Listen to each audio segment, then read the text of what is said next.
l'homéopathie, bonjour. C'est dans le cadre du magasin Symbiose à La Ciotat que nous avons décidé d'ouvrir cette nouvelle série d'émissions consacrée à l'homéopathie.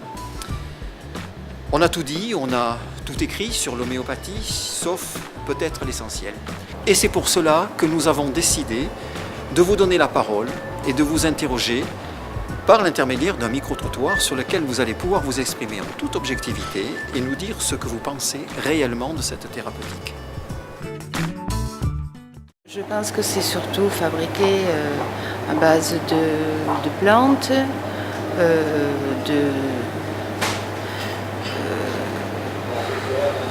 surtout de plantes. Parce qu'en fait, à la base, l'homéopathie, ce sont des petites granules de sucre auxquelles on met la dilution dessus. Alors le principe en général, je ne suis pas sans doute très compétente pour en parler, mais c'est le principe de dilution, c'est que, alors il y a deux principes, c'est que juste pour soigner un mal, il faut prendre le même mal en fait pour combattre. Voilà. Et puis comment ça fonctionne? En gros, c'est le principe de dilution. Plus les dilutions sont importantes et plus le principe sera actif et ce sera efficace.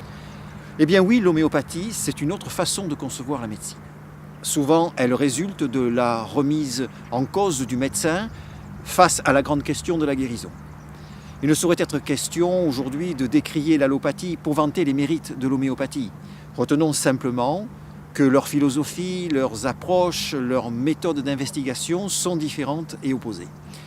Il appartient à tout un chacun de se soigner selon ses convictions, ses sensibilités, son approche de la médecine et bien sûr, selon l'état de gravité de la maladie, car l'homéopathie, sur certaines formes de pathologie, n'apportera qu'une solution de confort.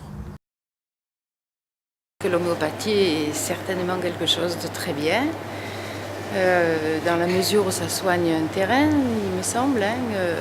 Maintenant,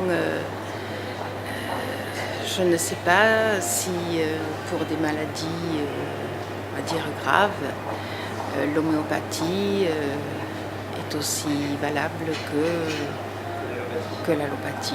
C'est tout. Mais ce que je peux dire, c'est que ça ne soigne pas que la cause, que les effets, mais ça va aussi à la cause. Et ça soigne aussi souvent l'âme. Votre homéopathe, s'il connaît bien l'homéopathie, va donc déterminer ce que l'on appelle le similimum, c'est-à-dire votre remède personnalisé, accompagné éventuellement de son complémentaire et de son draineur, c'est-à-dire 3 remèdes.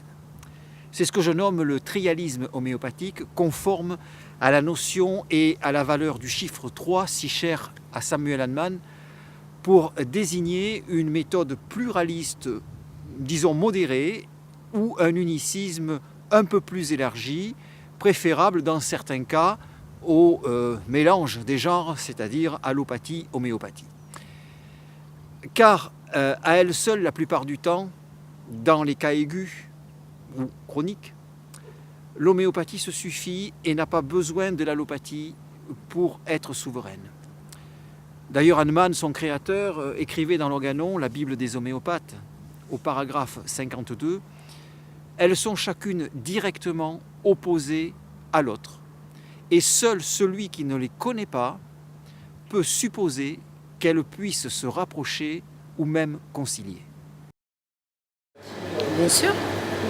Moi, il me semble que ça pourrait être bénéfique d'unir les deux en fonction des besoins, en fonction de la maladie. Certainement, je ne sais pas, peut-être pour des problèmes d'insomnie, peut-être que le fait de traiter au moyen de l'homéopathie peut permettre d'obtenir de bons résultats. Voilà, je pense que c'est ça. Ah oui, aujourd'hui, vu les résultats qu'on a avec la phytothérapie, l'aromathérapie, l'homéopathie, je pense que c'est indispensable et qu'on peut associer les deux à la fois, l'allopathie, la médecine classique et comme la médecine naturelle, c'est indispensable de pouvoir la faire, mais en sachant que dans le milieu médical, c'est très peu connu, peu accepté. Et, c'est dommage qu'il n'y a pas plus de médecins qui s'intéressent à ces deux solutions. C'est vrai qu'il y a de plus en plus de médecins qui se forment, hein, malheureusement pas suffisamment. Mais oui, c'est indispensable qu'on puisse avoir une formation qui soit quand même dans un cadre scientifique, hein, pour pouvoir la pratiquer correctement. Moi je suis pas trop une extrémiste, donc j'aime bien quand il y a besoin d'autre chose, voilà, pour certains traitements, l'homéopathie va pas être suffisante mais bon, je pense que c'est bien de pouvoir utiliser un peu tout ce qu'on a dans tout ce que la médecine nous propose, parce qu'il y a des bonnes choses un peu partout, quoi. C'est-à-dire que déjà, je pense comme pour tout ce qui concerne le soin et la santé, je pense qu'il y a sans doute la prévention. Hein. Au niveau prévention, déjà, si on se soignait par l'homéopathie, après en phase aiguë, oui, l'homéopathie, je pense qu'efficace. Les maladies graves, chroniques, sans doute aussi. Si on a un bon homéopathe, elle se suffit elle-même. Si l'allopathie considère une maladie qu'elle va tenter d'enrayer par des doses massives et toxiques de médicaments, l'homéopathie, elle, va renforcer un terrain, traiter selon la loi clinique de similitude, faussement appelée le mal par le mal. Elle va aussi considérer un état, c'est-à-dire un malade, avec ses réactions propres, et traiter au moyen de doses infiniment diluées pour ne pas risquer cette toxicité appelée iatrogénie. Alors certes, l'emploi de ces faibles doses suscite souvent les réactions hostiles du monde scientifique. Elles font aussi ressortir par le public la durée du traitement, entrevue plus lente que celle de l'allopathie. Voyons précisément ces deux points.